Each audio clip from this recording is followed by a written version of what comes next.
Bonjour Michel Rivière. De voir un enfant de Mirepoix faire ressurgir l'histoire des Mirapiciens d'antan dans un livre que tu viens de fignoler. Il date du début de l'année, je crois. Oui, Tu l'as auto-édité. je l'ai auto-édité, c'est ça, oui. Et tu es parti de courriers que tu as retrouvés toi-même ou c'est quelqu'un de ta famille qui te les a confiés? C'est-à-dire, il y a une quinzaine d'années, j'ai trouvé plus de 900 lettres dans le grenier de la maison familiale à Mirepoix. J'en ai tapé un certain nombre à la machine à écrire. Mhm.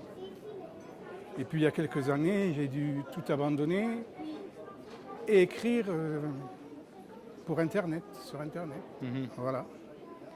Et 900 lettres de l'un de ton aïeul et de son épouse, ou bien C'est chacun en a écrit 900 C'est à peu près. 900 lettres de mon grand-père, à ma grand-mère essentiellement. Mhm. Il correspondait aussi avec son beau-frère, qui était aussi un poilu.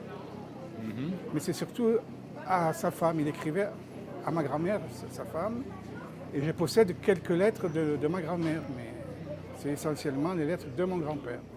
Voilà. Qui racontent la vie au front de 1914 à 1917, date à laquelle il a été blessé au chemin des Dames.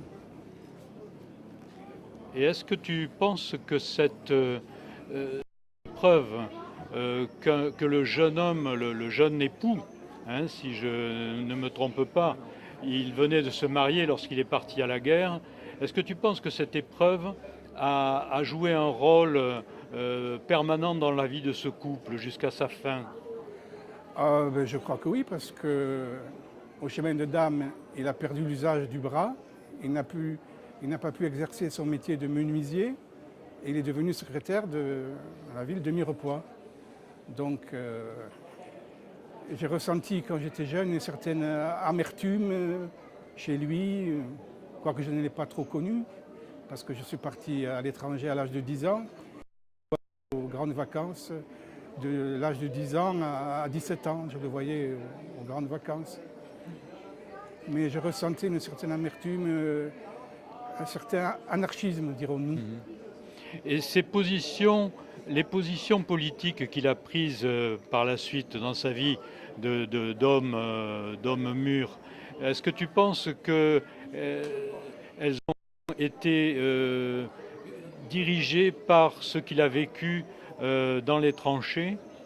Ah, je crois que oui, parce que dans ses lettres, il raconte qu'à la fin de la guerre, il sera un géant foutiste qui ne s'occupera plus jamais de rien. Mhm. Voilà. Il était comme beaucoup de ces... Très marqué. Très marqué par ouais. ces épreuves, oui. Et est-ce que ton père, dans ses confidences, ou ce qu'il a pu te dire, est-ce que ton père avait eu d'autres confidences que celles que les entendaient dans la famille en général? Non, mon grand-père dont on parle, c'était le père de ma mère. Ah oui, pardon. C'était le père de ma mère. Mais tous les deux, l'un sur la guerre 14, l'autre sur la guerre 39-45, où ils étaient entrés dans la résistance de bonne heure. Mhm. Mais ils étaient discrets tous les deux. Et ils ne parlaient pas trop de leurs guerres respectives. C'était un homme d'une véritable trempe, puisque après avoir vécu les tranchées, il a adhéré à la résistance en 1940. Mon grand-père n'a pas adhéré à la résistance. C'est ton père. C'est mon père. C'est ton père, qui est pardon. entré de bonne heure dans la résistance. Quand il était instituteur à Rieucros. Et donc, toutes ces informations, tout ce vécu, tu as pu le synthétiser dans un livre, je crois, après la collecte de toutes ces lettres. Oui, j'ai fait une présentation au début de mon grand-père, puis à la fin, une présentation de ma grand-mère, qu'on ne pouvait pas passer sous silence. Et puis j'ai fait en quelque sorte un résumé, effectivement, oui, oui. Le rôle de l'épouse a été vraiment prépondérant. Et déterminant. Oui. Ah oui, oui, oui. Déterminant. Ah, Oui. déterminant. Elle lui a été d'un secours quotidien. Il s'écrivait On peut parler, oui, on peut parler de l'amour. Oui, ça c'était Oui. une époque où l'on savait parler avec des lettres encore. Oui. Oui. Ce qui n'est pas le cas aujourd'hui. Ce que tu as fait, c'est vraiment un travail remarquable qui a tout à fait sa place dans le Salon du Livre de Mirepoix. Ça a trait à la culture locale, à la protection, à la sauvegarde d'un patrimoine littéraire, une meilleure connaissance de notre passé, et vraiment, je suis ravi que tu aies fait ce travail qui a tout à fait sa place chez nous. Ben, je te remercie parce que, en conclusion, je dirais que, comme mon grand-père, j'ai passé quelques hivers grâce à lui dans les tranchées.